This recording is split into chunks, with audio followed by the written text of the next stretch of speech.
Hello, welcome to football over চাই। This is me ঋষি। একটা কবিতা দিয়ে শুরু করছি। বিশ্বকাপের ২১ আইন। ফিফা ঠাকুরের আপন দেশে নতুন আইন সর্বনেশে।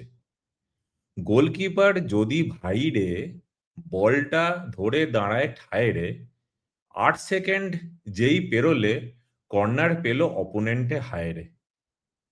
থ্রো ইন হাতে দাঁড়িয়ে থেকে ৫ সেকেন্ড গুনছে রেফে, দেরি হলে বলবে সবাই বলটা এবার ওদের ভাই। মাঠের বুকে শুয়ে থেকে ব্যথায় ট্রেনার ডাকলে ডেকে সেবা নিলে নিয়ম হলো ১ মিনিটে বাইরে চলো।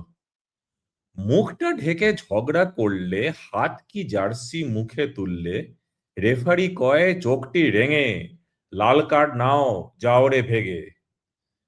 জল খাওয়ারও আইন এলো, ২২ মিনিট ঘুরলো খেলা, হুইসেল বাজে সবাই থামো, আগে জল খাও পরে নামো। ভিএআর এর ক্ষমতা ভারী, ভুল কার্ডে দেয় না ছাড়ি, ভুল প্লেয়ার ভুল কর্নার ক্যামেরাতে ধরবে তাড়াতাড়ি।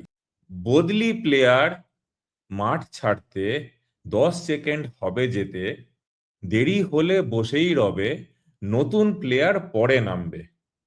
বিশ্বকাপের নিয়ম যত শুনে অবাক মেসি ভিনি, ভক্তেরা কয় যা হয় হোক, গোল আর ড্রামা থাকুক রোজ। এই কবিতাটা শুনে আর কবিতাটার লাইনগুলো শুনে হয়তো মনে হচ্ছে কিছুটা আমাদের এই সুকুমার রায়ের ২১ আইনের সাথে আমরা একটু একটু হলেও রিলেট করতে পারছি। কিন্তু স্যাডলি যেটা হচ্ছে যে এই আইনগুলো হচ্ছে আমাদের এই coming world cup, FIFA world cup ২০২৬-এ নতুন ফিফা ইমপ্লিমেন্টেড রুলস। যেটা হচ্ছে যে ১ম রুল যেটা হচ্ছে সেটা হচ্ছে গোলকিপারের ৮ সেকেন্ড রুল।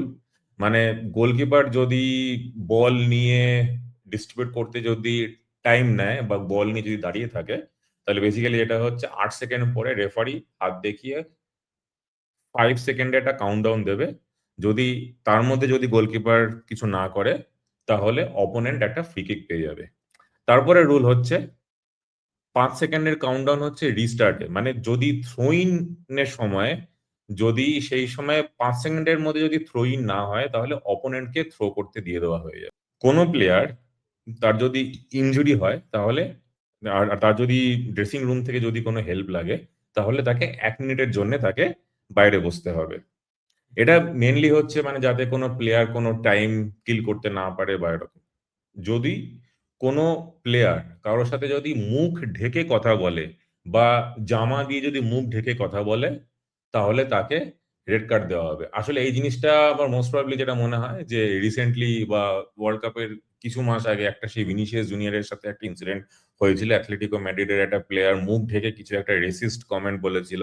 যেটা নিয়ে পরে অনেক ইনভেস্টিগেশন হয়েছিল কিন্তু কিছু বুঝতে পারিনি কারণ মুখ ঢেকে বলছিল বলে হয়তো সেখান থেকেই মোস্ট প্রবাবলি এই নিয়মটা দিয়েছে। তারপরে এটা হচ্ছে যে ম্যান্ডেটরি হাইড্রেশন ব্রেকস।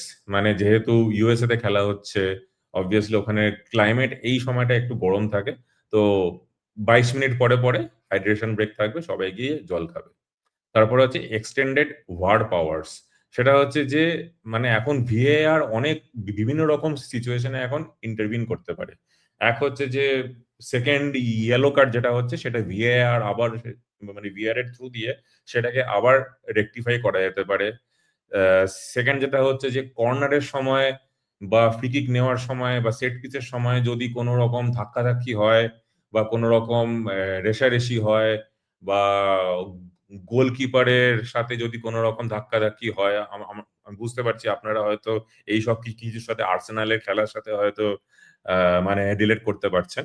তো হ্যাঁ, এক্সাক্টলি সেরকম যদি কিছু হয় তাহলে আ এখানে ভিএআর সেটার জন্য এপ্লাই হবে। আর যদি কোনো স্পেসিফিক কোনো প্লেয়ার যদি সেখানে কালপ্রিট ধরা পড়ে তাহলে তার সাথে সেরকম কার্ড-ফার্ড দেওয়া হবে।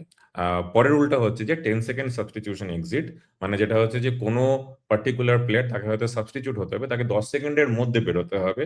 যদি ১০ সেকেন্ডের মধ্যে যদি না বেরোয় তাহলে বেসিক্যালি যেটা হচ্ছে যে অ অপোনেন্ট মানে মানে তাকে তো বেরিয়ে যেতেই হবে। কিন্তু যে পরে যে প্লেয়ার যে ঢুকবে তাকে ১ মিনিট পরে ঢুকতে হবে। তো বেসিক্যালি যেটা হচ্ছে যে ওই পার্টিকুলার 1 মিনিট তখন 10 জন নিয়ে খেলতে হবে।